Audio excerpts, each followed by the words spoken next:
Hi అండి, ఈ ద్రావణం చూసారా? ఇది బంతి పువ్వులు బెల్లంతో తయారు చేసిన ద్రావణం అండి. ఈ ద్రావణాన్ని ఎక్కువగా మొక్కలకు అనేది స్ప్రే చేసినా లేదా మొక్క మొదట్లో వేసామంటే మనకి ఎక్కువగా ఫ్లవరింగ్ అనేది ఇవ్వడానికి అవకాశాలు ఉంటాయండి. దీన్ని 15 డేస్ మనం ఫెర్టిలైజర్ అనేది తయారు చేసుకోవాలి. చూసారా గ్యాస్ అనేది ఎలా లీక్ అయిందా? ఇది 1 లీటర్ వాటర్లో 1 కప్ అనేది డైల్యూట్ చేసుకోవాలి. 1 కప్పు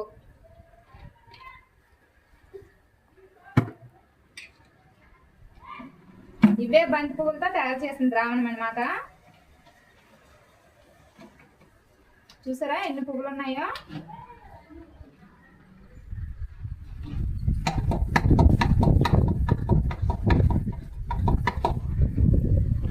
ఇలాగా మొక్కలకి స్ప్రే చేసుకోవాలన్నమాట.